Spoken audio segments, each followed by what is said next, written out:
What's up guys, welcome back to the channel, and today I'm coming to you guys with another Dragon Ball Sparking Zero video. If you guys didn't catch that first one, you can go look in the description. I just kind of made a video of the trailer that they released for the Game Awards. I kind of just slapped a little bit of nostalgia on there.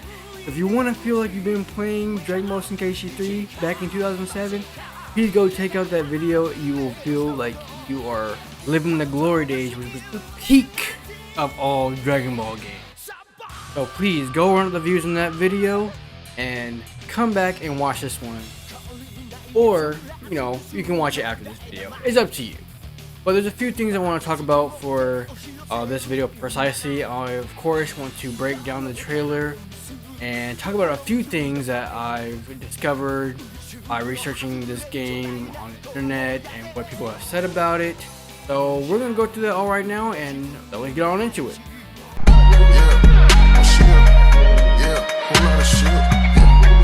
The first thing I want to dive into is the beam clashes. Now this is very important. So in this specific picture, we can see that the beam clashes look like they're going to be button mashing instead of rotating the analog stick like back in the day.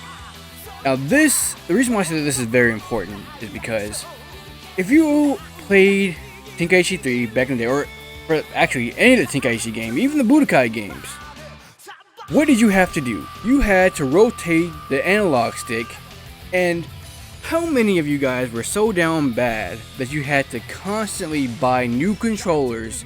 How much time and money did y'all have to spend buying new controllers because you were getting a little too competitive with your friend or your family member, and you were rotating your analog stick all crazy and you end up breaking the controller? So I gotta say that if it really is button mashing instead of rotating your analog stick, I think that's honestly better, because, you know, controllers back in the day, back on PS2, controllers were a lot cheaper. You know, probably around like $40, $35, something like that. Maybe even less. But nowadays, since this game will be coming out on PS5, imagine breaking your PS5 controller every week if you play this game that much, and you're having to buy a $60, $70 controller every week or every month. I feel like we all know that Sparking Zero will have literally the largest roster we've ever seen in any anime game. I don't think that I need to remind y'all that literally 4 different series of Dragon Ball will be in this game. And we already know that the latest movie that they will cover is going to be Dragon Ball Super Broly. Now, I bring up all this to say that, what would DLC possibly look like? Now, I know most of y'all are probably punching the air at the thought of DLC, but just bear with me. So since we know that the game so far covers up to Dragon Ball Super Broly, here's what I think are some good ideas for DLC, because it's gonna happen. Like, come on, we know this is gonna be a thing. So obviously, until we get more information on trailers as the release date comes up next year, we do not know if they will have Dragon Ball superheroes in the game. Characters such as the Gambas, Orange Piccolo, Beast Gohan, they could possibly be DLC. Not only that, but since we got announced Dragon Ball Daima, that could also be something that could be pretty good DLC, which is a whole new series that could possibly be in Sparking Zero. Not to mention the rest of Super with the moral arc and so on.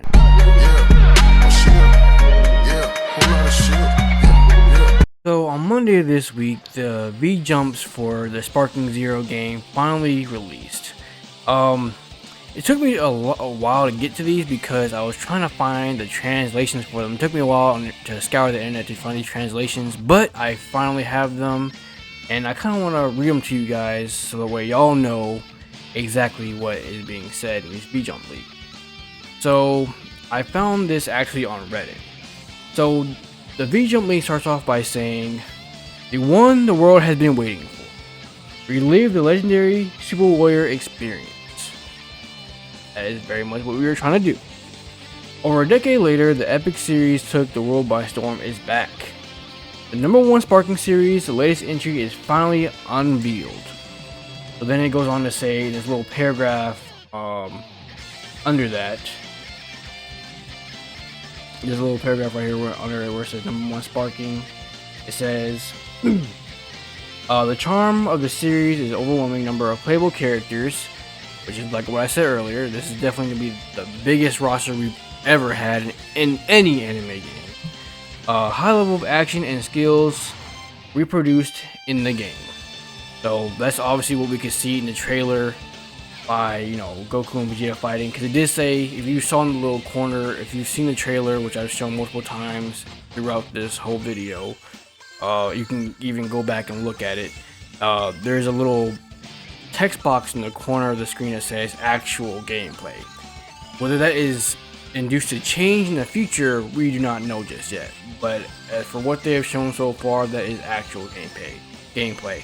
Now it looks exactly like how the old Tenkaichi games played, just with a lot better graphics. And honestly, I'm thinking about doing a video in the future comparing the two graphics between 2007 on the PS2 and 2024 on the PS5. But anyway, and it reads on to say,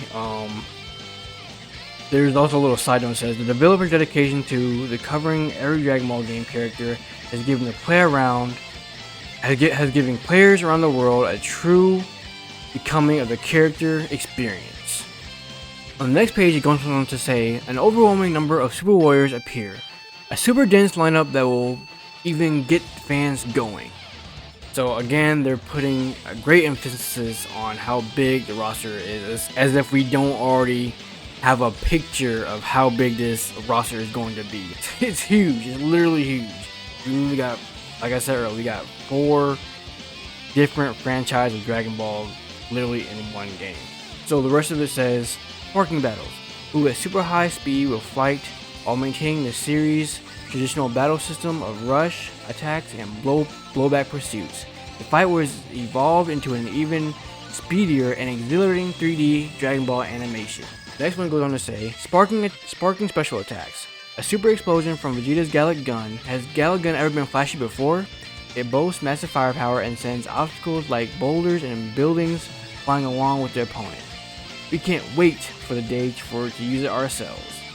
So it's kind of like, I guess it's kind of like them talking about how, in depth the game will be and how interactive the environment will be along with the fights, which have honestly always been a thing in Dragon Ball games, even with like the early Tenkaichi games, even back in like the Raging Blast games, being able to knock characters into buildings and they'll be like stuck in the wall for like a little bit.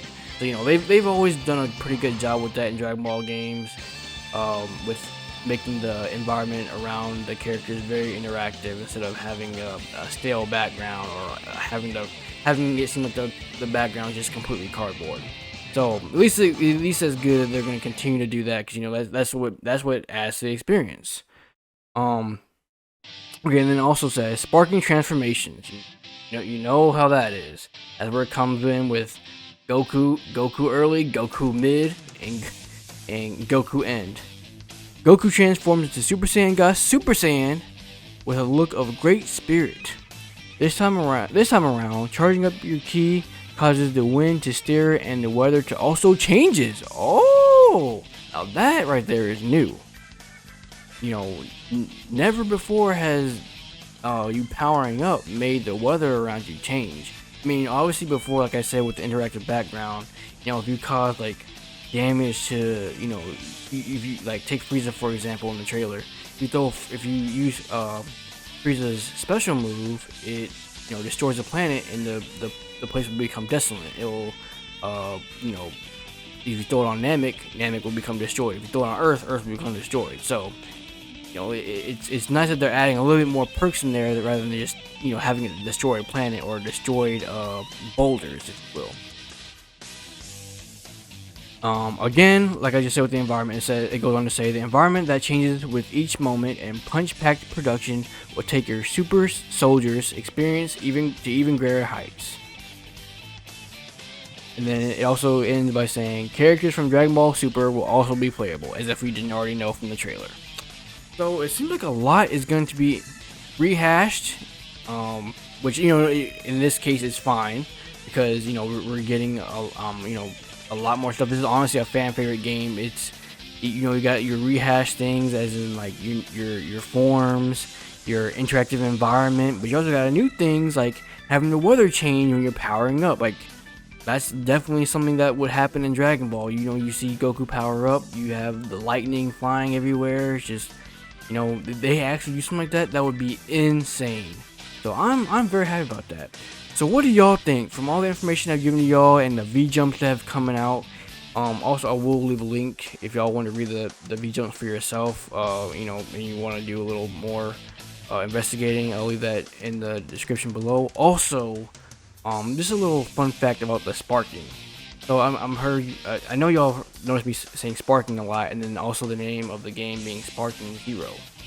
So I've seen a few people say, why don't they just call it Tenkaichi 4 or something like that? Like, even though this is technically Tenkaichi 4, because even though he did refer to it in the interview as Tenkaichi 4, the reason why it's called Sparking Zero is if you look at Tenkaichi 3, the Japanese origins, it is called Sparking. So it's just kind of going back to the roots by calling it Sparking Zero. Not to mention that's why the theme that plays for the Tenkaichi 3 opening is called Sparking Meteor. So this is a little fun fact for you guys to know. But yeah, if y'all have any other questions, like I said, this is all the information we have so far. So other than that, I'll see you on the next one.